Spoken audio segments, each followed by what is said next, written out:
Greetings to each one of you there in Apopka. The Craigs, I just want to thank God for you. I want to thank God that you keep moving forward. I want to thank God how He keeps meeting you right there. It's amazing to see what He's doing for you guys. How you have built for one season and now you're getting ready to build for another season, and how He is getting you freed up to do what you need to do. I'm excited about that. Now, let me share some things at this Feast of Tabernacles. This Feast of Tabernacles is so important for us. First of all, the Feast of Tabernacles is probably the dearest time to the Lord for us to enter in, because you can go to Nehemiah and look at that book, and he wanted the people who had been in captivity for 70 years, who had been rebuilding Jerusalem, to really understand how important this feast was. And they, remember, Ezra stood up, he read the word to them, and they all fell under repentance because they had violated the word so much in their past. And Nehemiah said, this is not a day for you to mourn. This is not a day for you to repent. This is a day for you to rejoice and make it holy unto the Lord.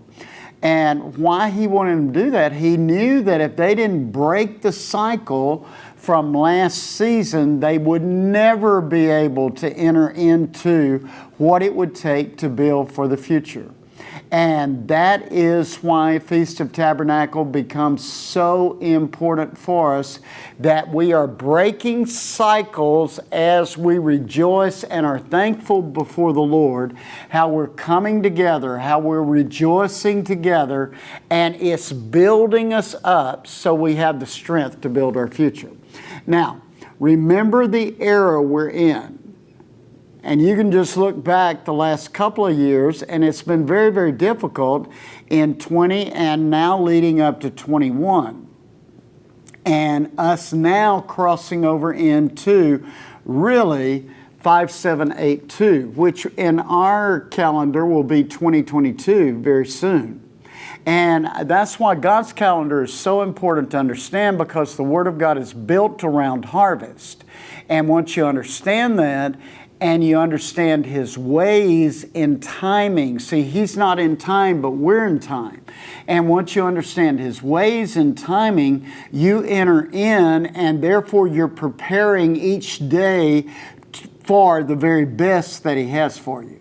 And when you get in God's timing, built around Shabbat, the Rosh Chodesh each month, first fruits, in other words, and then you come to the feast times, what He's doing is He's keeping this mentality built up in you of moving from blessing to blessing to blessing until blessing overtakes you.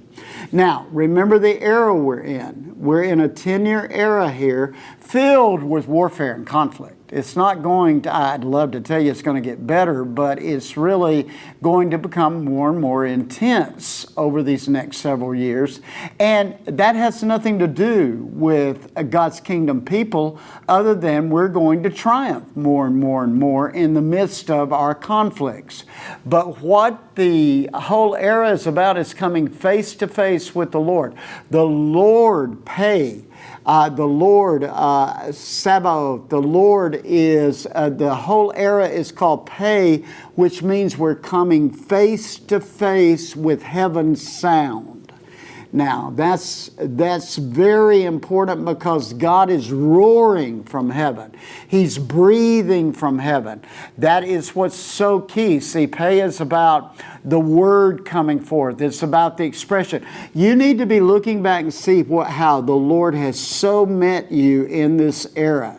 And you're expressing thanksgiving, and you're expressing joy over His faithfulness. That's what Feast of Tabernacles is really about. You're vocalizing by speech. See, that's pay. It's the mouth breathing forth. Look at the war we've been in since 2020 over the breath, the mouth. And so this is very, very important for us as we advance. This era, this era is summarized by saying sound, breath, and voice. And also, Him breathing into this era means it's an era of Holy Spirit. So we've got to see Holy Spirit doing a new work in us. So really, in this era that we're in, this historical time we're in, of the shift for our future, we're thrusting past our identity crisis that we've been in from last season. We're dealing with stressors. We're dealing with old desires. We're cutting our losses, and we're moving forward. I want you to stop for a moment and say, God has us on the move. Now, know that the enemy has been fighting you. He wants to negate your faith. One of my very favorite scriptures is, the Lord came. He said, I came that you would have abundance of joy. I came that you would have abundance and life abundantly. Life means movement. And the thief comes only to steal, kill, and destroy what I meant for you to enjoy. That's why if you'll do Feast of Tabernacles right, your joy is going to rise up again. You're going to start a new cycle, and then you're going to advance into this season of the kingdom. Now, with that, faith becomes key. If He came to earth today, so many people are always saying, well, if the Lord would only come back. If He came to earth today, He's looking for one thing. He's looking for faith. Would He find faith in you? Faith comes by hearing, hearing by the word of the Lord. Faith is the assurance, the confirmation of what He's doing. Faith is when hope becomes sight. It's the proof of hope. Faith works by love. So you've got to have this love dimension within faith. And so in this new era, we are also in a new land. Land is equated to your mind. It's equated to the portion that's God has given you. It's equated to your heart. It's equated to your promise. And so nations are in the valley of decision, and there's lots of war in the valley of decision, but the war is for vision. And so that becomes very, very key as we advance. Now, so this era is about how the voice comes out of your house. We're going to start a 3-part series on building your house first. Here, you guys can watch and be a part of what we're doing here. It's a supernatural, mystical atmosphere, but in the midst of it, we're contending for authority. My kids, Daniel and Amber Pierce, wrote a book called Joy in the War.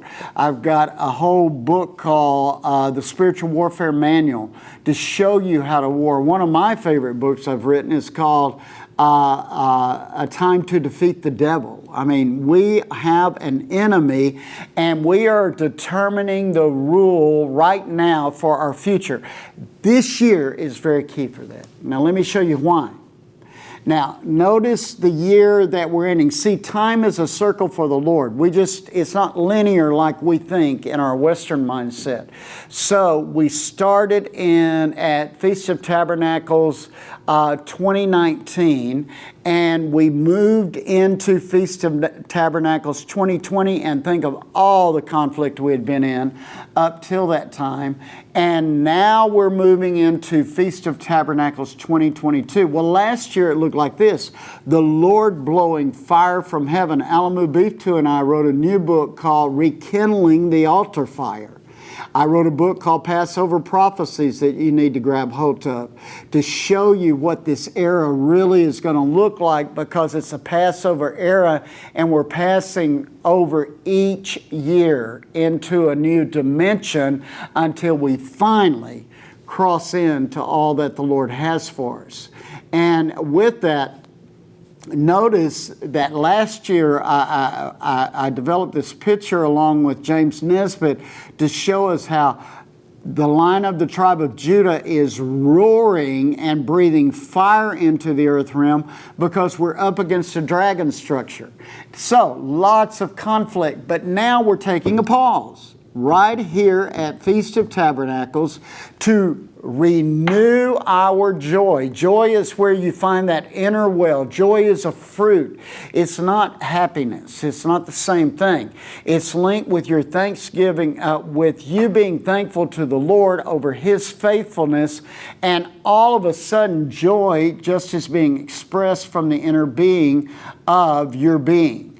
Now that's key, because why this is so important this year is, look at what it looks like as we move forward. This year is about building our future. Now, there in Apopka, you are coming to an end of a season in the building that God has for you. He's changed the deed over to you. Now, how are you going to build for the future? You need strength to build for the future. And without joy, you don't have strength to build for the future. See, that's what Nehemiah was saying. We've got to take this time at Feast of Tabernacles, guys. It doesn't matter that we've been in captivity for 70 years. It doesn't matter that we've been rebuilding Jerusalem. We have to be rebuilt so we have joy, so we can keep going to do what God intends us to do here in Jerusalem. Now, with that, we have entered also a harvest season. See, the church we're building is the church for harvest. I like to look at it and just call it a storehouse mentality.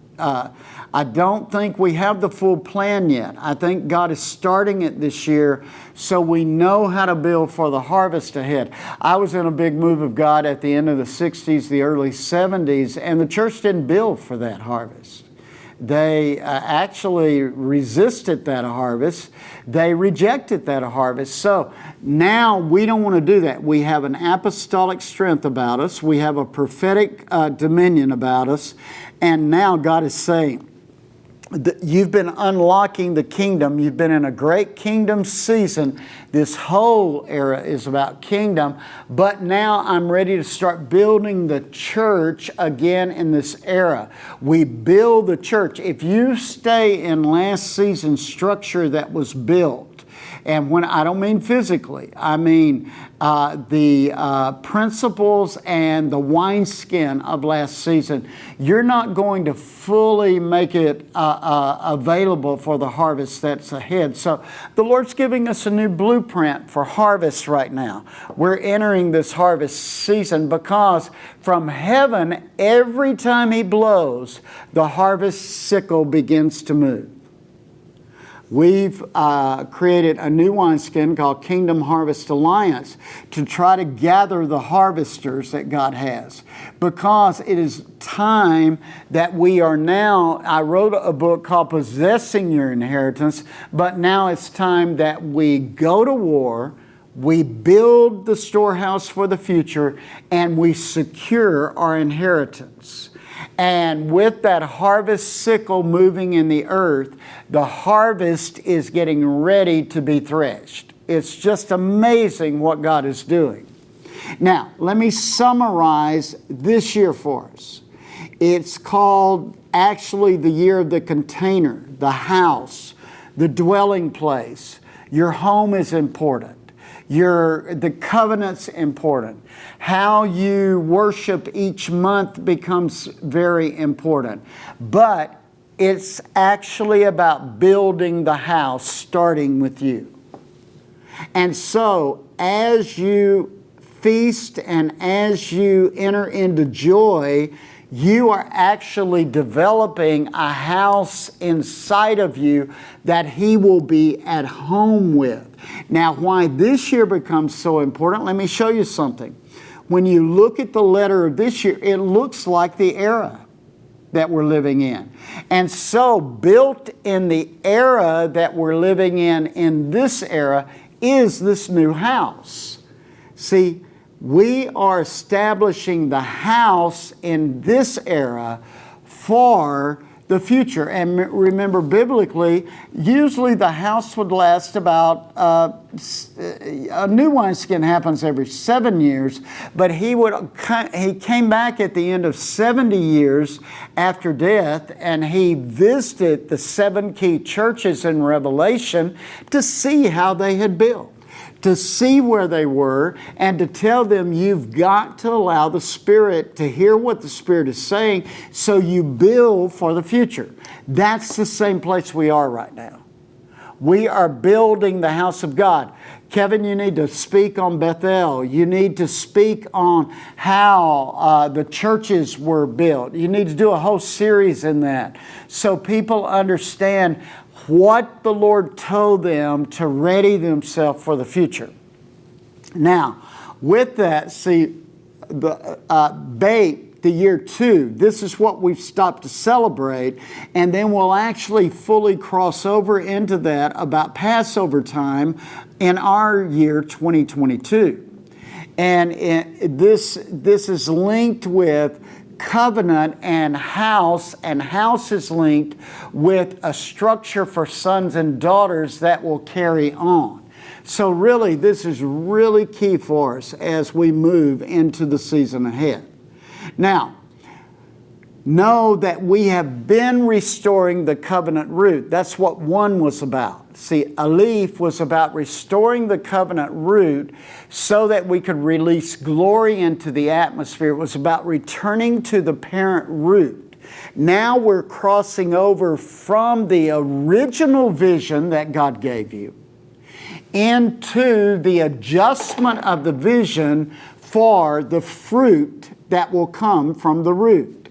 That's a summary of what you need to be looking for. And so this era is about wisdom and revelation so we can stand in the midst of the house and watch the glory of the latter house become greater than the glory of the former. I loose that over you in Apopka.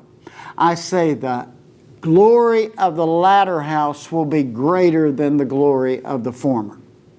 Now, with that, you are also entering a new land. In other words, think of your house as the boundaries that God has given you for your vision. Now, with that, you're going to have to keep this revelatory window open. I don't think you can do that without worship. And you've got to recognize harvest moments when God is bringing harvest your way. You want to Shabbat, so you reflect on each week, and then you look forward to the next week and you adjust vision. You want revelation that is constantly pouring down, that will create wisdom that will dismantle demons. And then corporately, we must go to a new place and worship.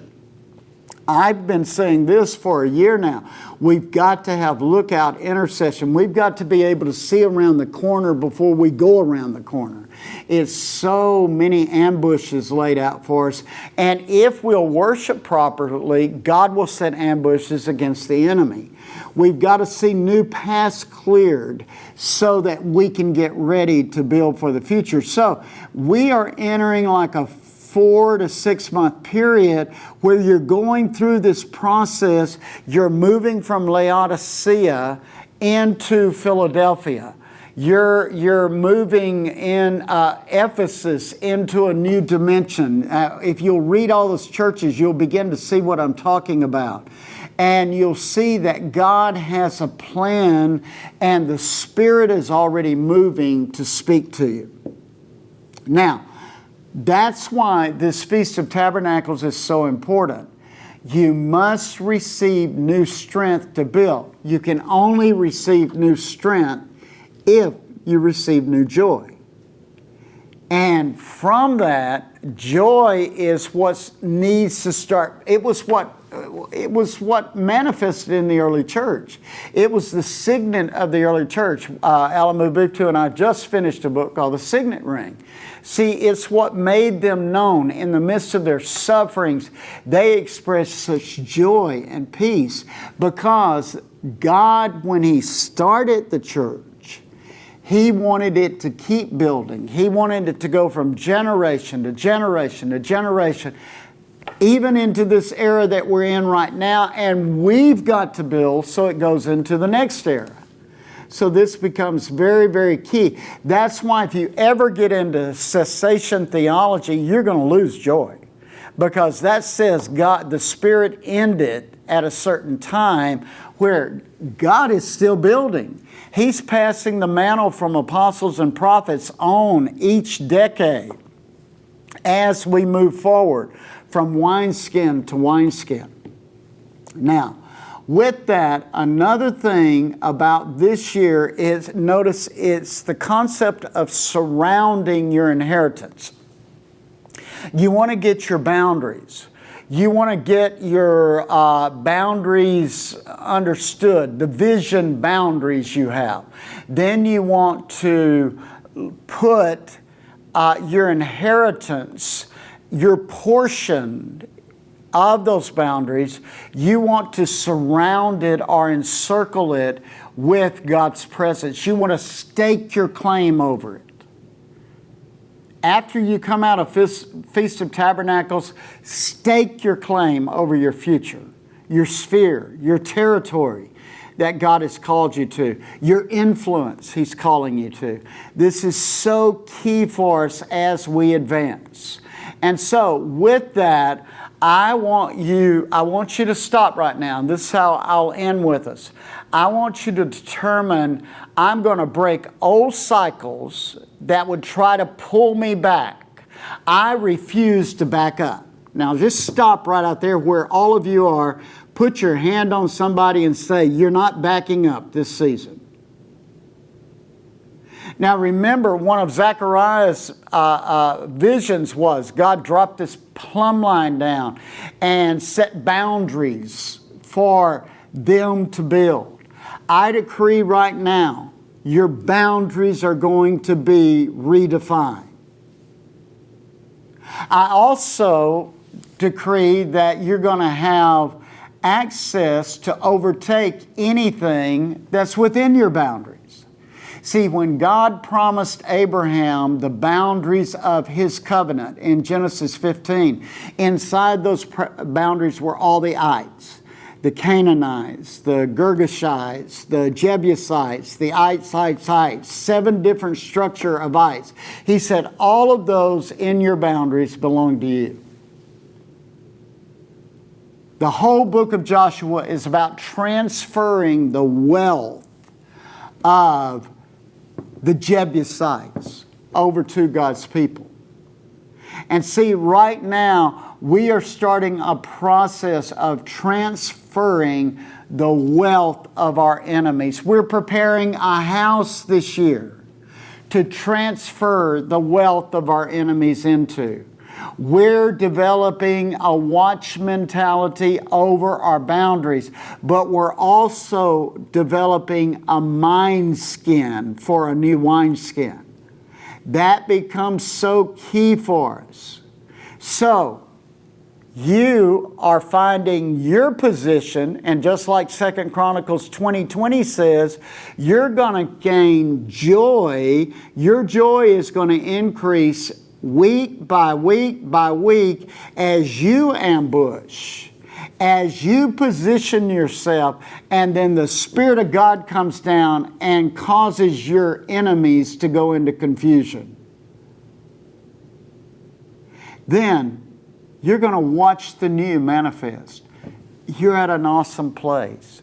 See, debt keeps you from being totally free. That's why unforgiveness and debt are equated. God's freed you up to build in a whole new way.